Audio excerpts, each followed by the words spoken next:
नमस्कार, आदाब, सत श्री अकाल। मैं पीके तिवारी स्वागत करता हूं आपका +24/7 में।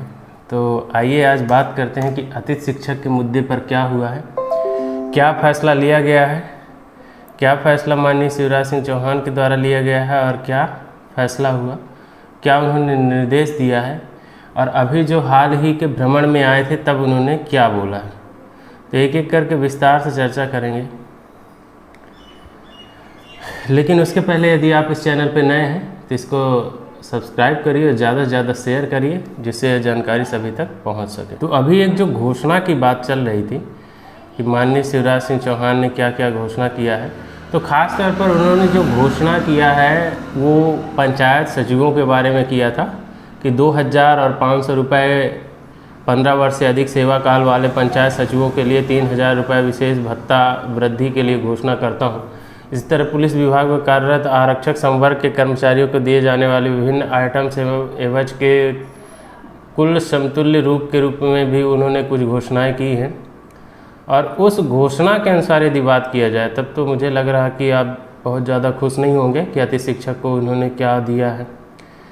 और इसमें और क्या है, राज्य के लगभग 5 लाख शासकीय सेवकों को 4% अतिरिक्त महंगाई भत्ता देने की घोषणा करता हूँ।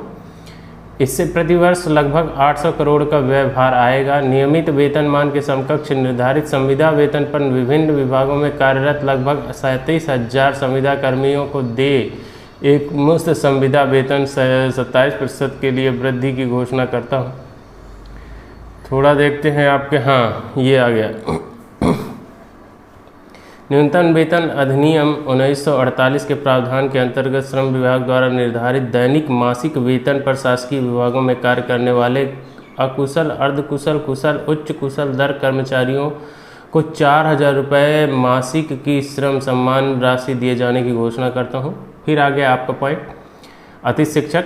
यानी स्कूल शिक्षा विभाग में कार्यरत अतिथि शिक्षकों को प्रति माह 2000 रुपये अतिरिक्त मानदेय देने की घोषणा करता हूँ। तो ये 2000 मतलब कहा जाए तो ऊँट के मुंह में जीरा कुछ है ही नहीं, इतने सालों से कुछ बढ़ा नहीं, 2000 देगा भी। तो मुझे नहीं लग रहा कि इसमें से कोई भी अतिथि बंधु अपने खुश होंगे। और कहीं ना कहीं ये यदि घोषणा हो रही है और ये सीएम शिवराज का वो है तो ये बहुत ही भयावह है उनके वोट बैंक के लिए, क्योंकि इसमें से कुछ नहीं होने वाला है। अतिथि बल्कि और आक्रोश में आ जाएंगे। फिलहाल और आगे का जो अपडेट निकल कर के आ रहा है उसके बारे में बात करेंगे। इसके साथ ही आपके जो कुछ कमेंट्स हैं उनको भी देखेंगे कि क्या आपके कमेंट्स थे।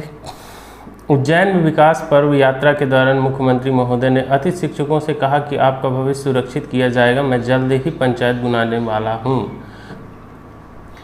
अतिथि शिक्षक संघ ने अभी तक जहाँ भी मुख्यमंत्री महोदय का दौरा हुआ वहाँ सभी अतिथि शिक्षक संघ ने हर जगह एकता उत्साह के साथ मुख्यमंत्री महोदय को अपनी मांगों से अवगत कराया और सीएम महोदय की तरफ से हर जगह पॉजिटिव उत्तर मिला है। सीएम साहब ने कहा कि मैं तुम्हारे बारे में योजना बना रहा हूं और आपका भविष्य सुरक्षित किया जाएगा।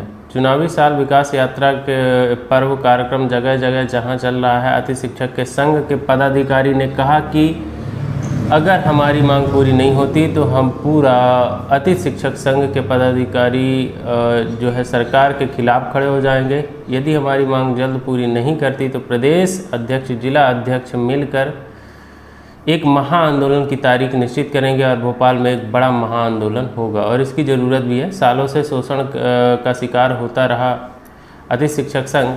पदाधिकारियों ने बताया कि उनके लिए आखिरी मौका और इसीलिए अतिथि शिक्षकों की मांग जल्द पूरी नहीं होती तो एक आंदोलन किया जाएगा। और जहाँ तक अभी तक सरकार की रवैया को देखते हुए, जैसे अभी ये घोषणा पत्र में यदि 2000 रुपये मानदेय बढ़ाने की बात कर रहे हैं तो 2000 रुपये से मुझे नहीं लग रहा कोई भी अतिथि शिक्षक बंधु संतुष्ट होंगे, क्योंकि ये बहुत ही कम, पहले ही अतिथि शिक्षक इतने अल्प मानदेय पे कार्य कर रहे थे और उसमें से 2000 इतनी नाम मात्र की यदि बढ़ोतरी हो रही है तो ये किसी काम का होगा नहीं। फिलहाल उनको कम से कम नहीं तो डबल वेतन तब भी करना चाहिए, क्योंकि बहुत से ऐसे संवर्ग हैं जिनमें माननीय शिवराज सिंह चौहान ने डबल नहीं बल्कि ट्रिपल तक वेतन वृद्धि किया है। फिलहाल आपके कुछ कमेंट्स हैं उन पर भी चर्चा करेंगे। लेकिन आपको क्या लगता है क्या महापंचायत में मामा जी इन सब मुद्दों पर मान जाएंगे?